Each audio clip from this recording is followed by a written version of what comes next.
Joseph Sabit is on standby. He will be speaking to Kassiano Wadri.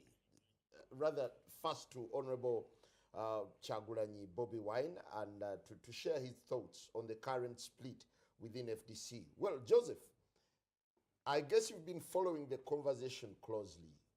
What does Honorable Chagulanyi have to say about the current tensions?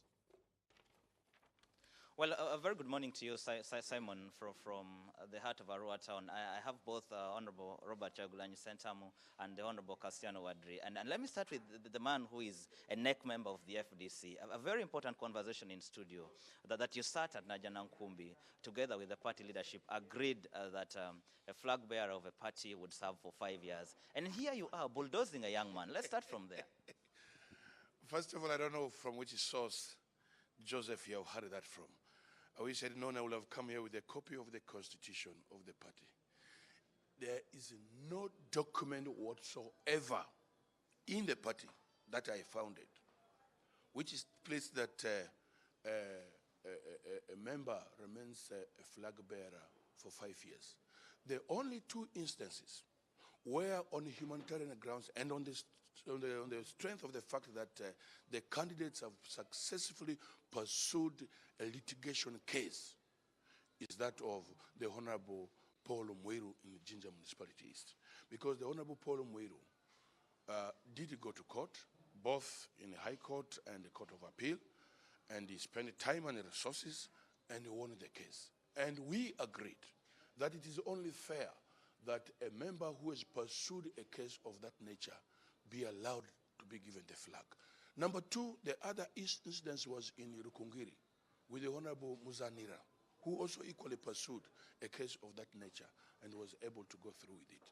But I want to tell you, there is something wrong with my own party. In Kamuli, we had an instance where the Honorable Salam Musumba, a founder member of the party too, a senior member with whom I founded the party, went into an election twice without even going through the primaries. And yet there were people who offered themselves to go for primaries. People like Madame Prosi Naikoba offered herself for primaries. And she was even given, she even won in the primaries. But the party, through selfish ends, ended up giving the flag to the Honorable Salam Musumba without undergoing any elections. The second instance was in Rubaga, where the Honorable Joyce Sebugwao, now the mayor of Rubaga North, also did not go for any primaries. But instead, it was John Chikonyogo who was frustrated. And as I talk right now, he's not even with us in the party. So in a situation of Arua, there were 7 candidates who showed interest in this race. First of all, with due respect, when Mr. Musema lost elections, he disappeared from the scene. He never ever set foot in Arua. So people in Arua said, no, it can't be him to represent them, because ever since he lost elections to the late Honorable Colonel Ibrahim Abriga, he never ever came back to the station. So therefore, the 7 of us all said, please, can we have primaries as is required? When we demanded for primaries, it is on the record. They said, oh no, the party doesn't accept primaries. Then I challenged them and said, can you show me any provision in our constitution which says that there should be no primaries? Okay. And according to the replies they wrote on the social media, they say, oh yeah, we agree that there is no constitutional provision, but we want to set it as a practice. How can you want to set a practice without a foundation? So okay, it is based on that the members of the party and the public said, Wadri, you must run as an independent. That is the reason why the leadership of the party at the district level, at the municipality, are all with me. Okay, Honorable Kassiano Wadri, you're a respected elder in this part of the country. Here is a young man you stood behind and campaigned for in the last elections. A lot of people, especially your party leaders, Dr. Besige called it dancing on the misfortune of others. Engineer Patrick Amory had called it greed and being bad-hearted. Don't you feel bad as an elder that you're bulldozing a young man? You see, I have in no way bulldozed a young man. It is the people's demand. Power belongs to the people. It is not Najana Kumbi to determine and to dictate on us in Arua who represents them. You can even see it right now on the ground. So therefore, chances were very high that if I didn't offer myself, then the whole game will shrink on the other side. You have seen it for yourself the few days you have been here. So it is not a matter of greed. If it's a matter of greed, It is the people of Arua Municipality who went up to me in Kampala, who went up to me in Wafa in Terego, who came to my business premises here in Arua to say, Wadri, we need your services here. Since you are with us here, you're a resident in Arua, you do business together with us here, we feel that you must come and represent. It's not a matter of greed. If it was a matter of greed, how come even as an older person in terms of age than me in the party, who after being frustrated also has decided and went in to pick the flag of Jema out of this same situation? So really, the party needs to check itself. The party needs to know where it is going. Okay. What is your relationship with the Forum for Democratic Change now? Are you still a member? One of the grounds for losing membership is actually going against party positions like this. Excuse me, in as far as I'm concerned, even if the party come up and say they want me dismissed, it's up to them. They need me more than I need them in this race. Are they behind me? They are all here running around. So it's not about whether I'm fired from it or not, but the party leadership must consciously come and re-examine itself as to whether they really want this party to go forward or they want to be touched to individual personalities. If they're about personalities, then that's a different matter. If it's about building the party, then they'll think twice. Okay. When was the last time you talked to your party president, to your friend Dr. Besigye, with whom together you started the FDC journey? I talked to the party president, Dr. Amuriat, for over 40 minutes, just before nomination. And since then, the last time I talked to him was yesterday when we were in church, after we came from the church, is when I talked to him. Because I've seen all the bashish on the social media, and being a gentleman, I don't want to reply. We reply in the field. I don't think the battle should be on the social media. The battle should be on the ground. So therefore, it is up to them, as I said, to re-examine their steps. Okay. In your assessment, what is the status of the Forum for Democratic Change, your party right now? My party right now, without mentioning words, is in chaos. The chaos all started when we last came out of Nambole in the last annual general conference, delegates conference, where there was this race between General Mugisha Muntu and Patrick Amuriat. That is the crux of the whole matter, where the party now is divided into two. Those of us who supported General Mugisha Muntu in his bid to serve for the second term are now being branded. Is it a third force or third force? And therefore, that basis of discrimination is what is going to cause a crack in this party, if it has not caused it at all. I think if my party did not want any internal democracy, then it should not have gone into it. If it went into it, then it should have accepted the results, and then it should have accepted everybody on the board. But the fact that the party now is divided into two, one side is being termed as a third force or third force, those who voted for General Mugisha Muntu, and those... Isn't that a discussion that is going on, actually, the possibility of a third force? My journalistic instincts tell me it's a reality, it's not a facade. I don't know what you mean by saying it's a reality, in the sense that we are still all in FDC. As far as I know, General Mugisha Muntu is still a founder member of FDC, and the rest of the people who followed him, including people like Semuju Nganda Ibrahim, or the Honorable Member of Parliament for Kira Municipality, was one of those who supported General Mugisha Muntu. Isn't he still in there? Isn't he even right now serving as a member of the executive of FDC, as the spokesperson, and at the same time as a leader, opposition chief whip? So really, I mean, something somewhere has to happen, that we need to reconscientize ourselves in terms of where do we want to go from now. Is this internal bickering useful for this party? Is it useful for this country? I mean, we are losing direction because of this internal bickering. We are losing direction from looking at the bigger picture of where Uganda should be. And as long as this is not done, believe you me, we are going downhill. Okay. Thank you, Honorable Kassiano Wadri. Let me speak to Honorable Chagulanyi.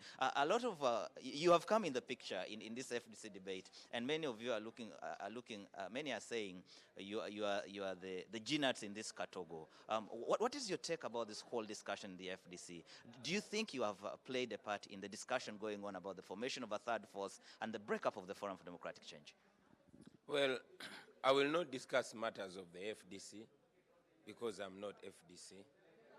However, I will discuss matters of Uganda because I'm a Ugandan. There are many players in Uganda. from my point of view. We have FDC, we have DP, we have JEMA, we have NRM, and we have common Ugandans like myself. So I would rather not target my conversation on just one of the players. After all, we are all trying to walk into the same direction, only that sometimes we get confused on who should take the first step or the second step or which pattern we should be moving. I think it's more important for me to use this time to talk about the election here in Arua. But we're going to talk about the elections. I definitely have some tough questions for you. But I remember when you were going into the Chadondo race, that journey you took to the Kasangati home of Dr. Besige, and the discussion you had, the harmonious relationship you had. The conversation, not from the two of you, from outside, seems to shift, as if you two are now strong competitors going after each other. What is the truth? What's the reality? Well, I think, first of all, it's important to differentiate between two words, competitors and enemies, okay? Many times we find ourselves competing here and there, but we're certainly friends. Dr. Besige is like a father figure to me. He's my mentor. I have so much respect for him. He's my neighbor. I occasionally visit him. Actually, I was with him. I was at his house less than a week ago with a few friends, and we had a conversation. So we have such a good relationship. However, being different human beings, sometimes we hold different views of issues, depending on our backgrounds maybe, on our different statuses and our different ages. However, I have so much respect for Dr. Besige. Do you understand? Okay. Yeah. How, about FDC and what's going on in FDC, that has gone on everywhere. It has gone on in DP, it has gone on, people always tend to hold different views even when they are from a single institution. It's only how we deal with that. It's only how we perceive people who tend to think different that cuts us out.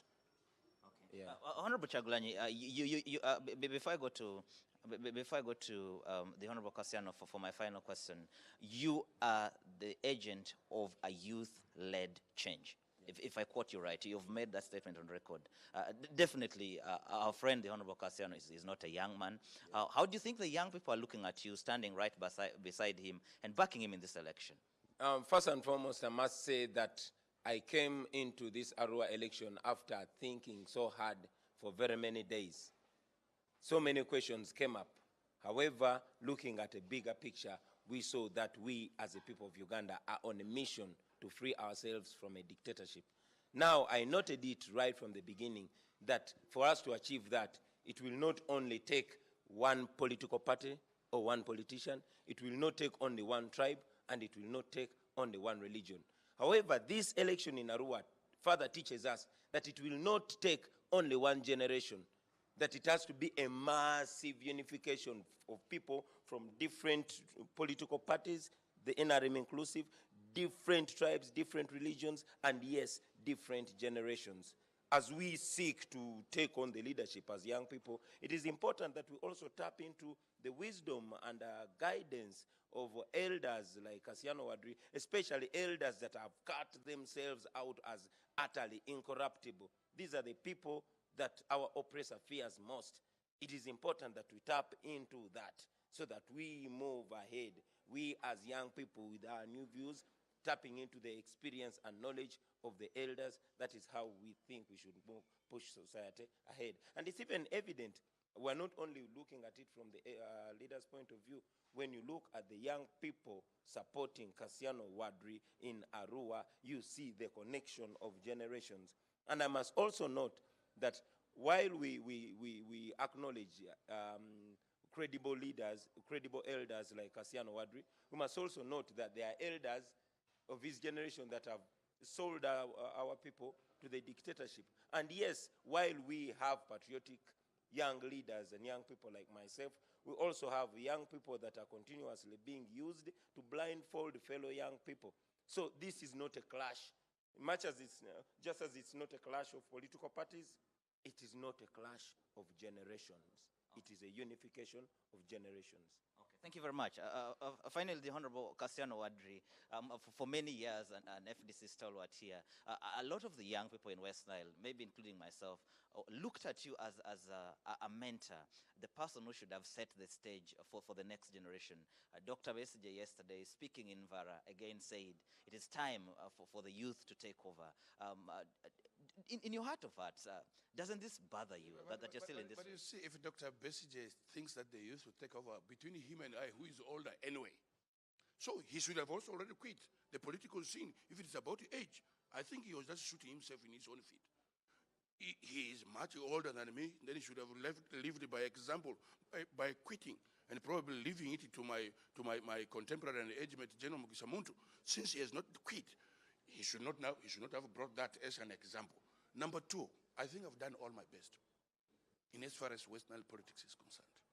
I think if there is anybody in the opposition and from Forum for Democratic Change who claims to have gone to parliament or who is in a parliament and who has gone there without my support, then that's a fallacy.